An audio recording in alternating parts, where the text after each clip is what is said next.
Thanks for watching Afternoon Live. Would you like to buy a home but worry you can't afford it? Our next guest is here to help you figure out what makes the most sense for you. We welcome back the author of The Family Nest Egg, financial educator Laura Meier. It's great to see you. So good to see you too. So there's lots of questions we should ask ourselves before even kind of thinking about taking the next step in terms of renting or home ownership. And I was really surprised by this study that more than half of millennial homeowners have some regrets about purchasing their home. That's a big deal. Well, absolutely, because it's one of the biggest purchases you'll ever make. So it's definitely not one that you're going to want to regret, but it is very common to regret that decision. And you can understand why there are so many factors to think about. So you have some great advice for us to avoid that regret. Let's start with number one is, do you really want to own a home? Yeah, so before you go down that road and you buy a home because it's what's common or anything like that, you're going to want to think about, do you personally really want to own a home? Because a lot of that's going to come down to what's going on in your personal life. What kind of options are you looking at keeping open? For example, you might want to be able to up and move to a job in a different city, or you might want to be able to buy closer to family. And so you have to look at whether you personally actually want to own a home at this point in your life. And then to remember that owning a home comes with so much responsibility. You're responsible now for that leaky roof or the bad paint job. And so all of that is going to require your time, your money, and attention. So those are things you really do want to think about before buying. Yeah, it's a big dose of reality the first time you can't call your landlord when something goes wrong in the house, which leads us to number two. Is this the right time to buy a home?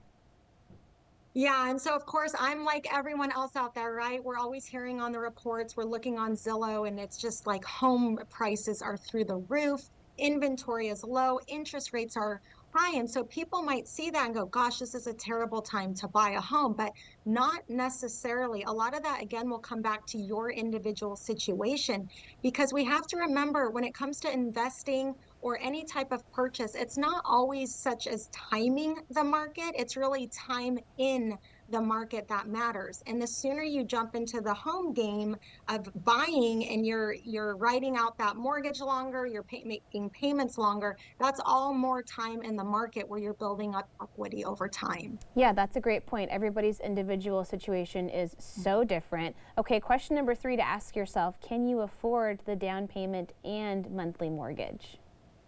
And I think so many of us right out there are asking that question and saying no and no, because things are so expensive. But as a general rule of thumb, okay, you're going to want to put down at least 20% down when you go to buy a home.